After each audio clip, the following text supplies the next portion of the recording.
Esther Palomera, Miguel Ángel Rodríguez todavía no se ha cerrado el diario.es y mira que amenazó con hacerlo, ¿no? No, seguimos, tenemos buena salud. Sí, ¿no? Pero sí. Mira que amenazó. Hay novedades importantes con esa gente que tiene sus pisos. Hay pisos públicos que fueron vendidos a un fondo buitre, a Blackstone. Bueno, pues fue en tiempos de Ana Botella y ahora hay un varapalo judicial. ¿Qué ha ocurrido? Es gente que puede perder su vivienda. Cuéntanos, Carla Sanz, ¿qué ha pasado? Pues Jesús, el Tribunal Supremo ha fallado en contra de 40 familias que viven en pisos que el Ayuntamiento de Madrid había vendido al fondo buitre Fidere, que es una filial de Blackstone, en el año 2013, en la época de Ana Botella.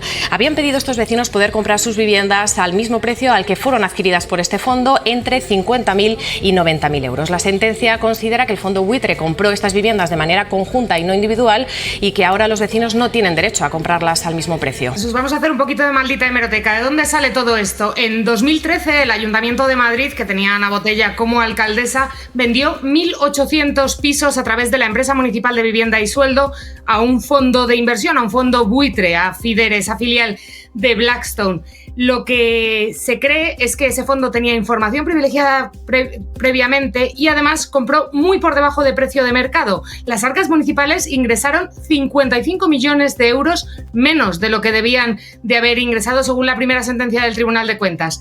¿Qué decía la alcaldesa Ana Botella cuando se produjo esta venta? Pues que no se tenían que preocupar, que los que vivían en esos pisos de alquiler no iban a tener problemas, que lo único que había era un cambio de casero en el contrato. Las viviendas siguen siendo protegidas y se siguen rigiendo por la normativa aplicable a las viviendas de protección pública. Para los inquilinos, lo único que ha cambiado es su casero, nada más. Y el único cambio producido en su recibo de alquiler es el emisor. Bueno, y hoy tenemos este varapalo judicial. Se decía, no ocurrirá nada. Desahucios, subidas de los alquileres y más.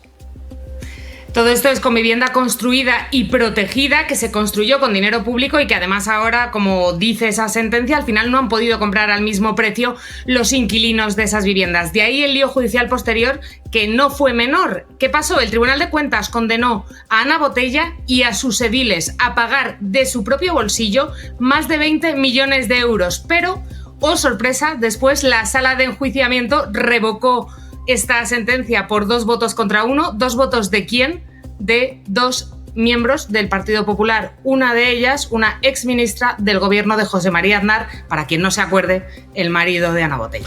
¿Cómo queda? Porque claro, es una situación que precariza mucho los derechos aquí de los inquilinos, porque no es lo mismo haber adquirido la vivienda, lo cual garantizaba mejor ese derecho constitucional, que quedar expuestos, digamos, en una situación de arrendamiento hasta que finalice el plazo, lo cual también desde una perspectiva social pues da mucha más ventaja a la situación del fondo de inversión que a la situación de los inquilinos.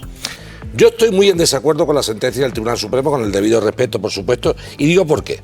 Porque en este caso se dan todos los condicionantes para que estas personas pudieran comprar su vivienda. Y digo esto porque lo que ha hecho el fondo buitre, en connivencia o no con el ayuntamiento, es un fraude de ley. ¿Y qué es el fraude de ley?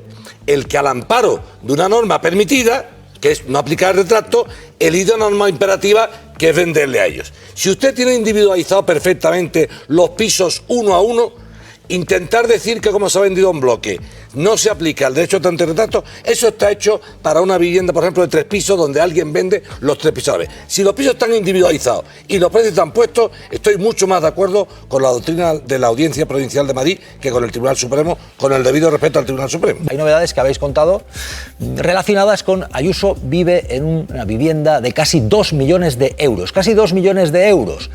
Y además vivir con una pareja, un novio que está imputado por varios delitos: corrupción en los negocios, administración desleal, el fraude fiscal y la falsedad en documento. Pero ojo a esto, porque vivir en esta vivienda y que no haya transparencia en la forma en la que se paga, que una parte del piso, porque son 2, esté a nombre de una sociedad, en fin. No es un piso de 1 millón, está hipotecado, está registrado mediante notario, está legal, está todo en A. Cuando Hacienda le devuelva lo que le debe, a lo mejor lo compra y ya sí que es suyo. El piso de abajo lo compró González Amador por 850.000 euros en julio de 2022.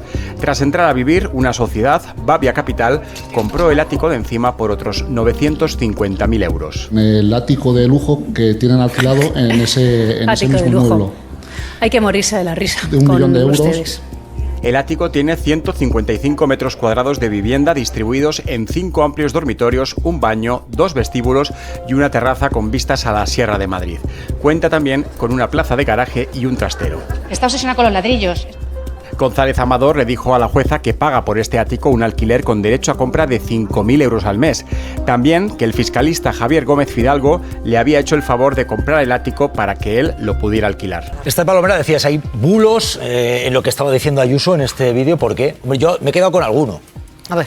Vamos a verificar, vamos a destapar. Yo me he quedado, por ejemplo, que Hacienda le debe, ya solo faltaba, que le debe a su pareja. Bueno, esa fue la... Bueno, no fue la primera mentira. Vamos a aclarar porque estamos para destapar bulos. La primera mentira, Sin claro. perder de vista que estamos hablando de una vivienda de casi 2 millones de euros, donde no todo es transparente. Pero vale, segunda, dice que la vivienda no la compró, que ya la comprará cuando Hacienda le pague lo que le debe. Hacienda no le debe de nada. Lo que debe es el señor González Amador a Hacienda, porque se le abrió una inspección fiscal después de cobrar comisiones millonarias por una operación de venta de mascarillas durante la pandemia, y casualmente el dinero que defraudó parece sospechosamente que se empleó en dar la entrada para esa vivienda, 350.000 del ALA. Fue lo que defraudó Hacienda, y 350.000 del ALA fue el anticipo que dio a la propiedad de esa vivienda para comprar esa vivienda. 500.000 en hipoteca, sumemos, ¿vale? Este señor, hasta donde sabemos, es un señor separado de un primer matrimonio con 3 hijos. Que si el novio de Ayuso, la pareja de Ayuso. Claro, si es un padre de ley, estará pagando una pensión de manutención, una pensión alimenticia por los hijos. El otro día, cuando declaró en sede judicial, afirmó que la segunda vivienda polémica, que todavía no sabemos quién paga esa hipoteca, la sociedad que paga esa hipoteca, él pagaba 5.000 euros de alquiler por esa segunda vivienda. Al mes. Que hasta al mes.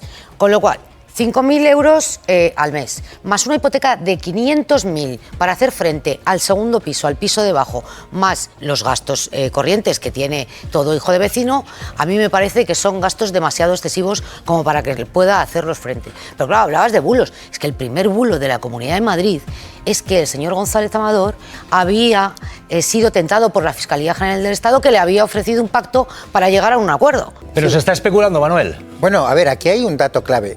Que es, ¿de dónde han salido esos 950.000 euros? ¿Quién ha puesto esos 950.000 euros que le prestan a Bavia Capital, la empresa que compra el ático? Y eso no lo sabemos.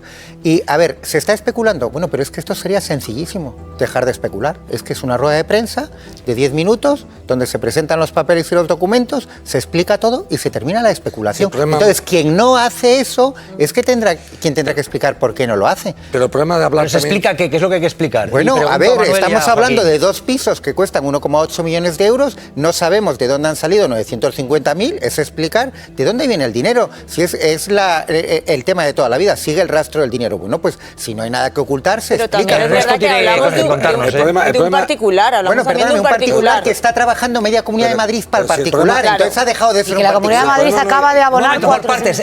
Dice Marisol, es un particular. No, lo digo por las explicaciones que tenga que dar él. O sea, él las tendrá que dar, en mi opinión, ante la justicia, que es quien le está investigando. O sea, si aparte por el lío que se ha montado, Ayuso quiere dar explicaciones, que no digo que no convengan, pero que él no deja de ser un particular. No, pero a ver, perdóname, Marisol, ante la justicia tendrá que dar cuenta si hay irregularidades, por supuesto. Que parece que... Vale, pero luego estamos hablando de dónde vive la presidenta de la Comunidad de Madrid, y estamos hablando que ella desde el primer día, con mentiras, convirtió ese caso en un caso público, y su jefe de gabinete ha estado trabajando, que para él a veces es amenazando, como ha habido en la Asamblea de Madrid otro momento.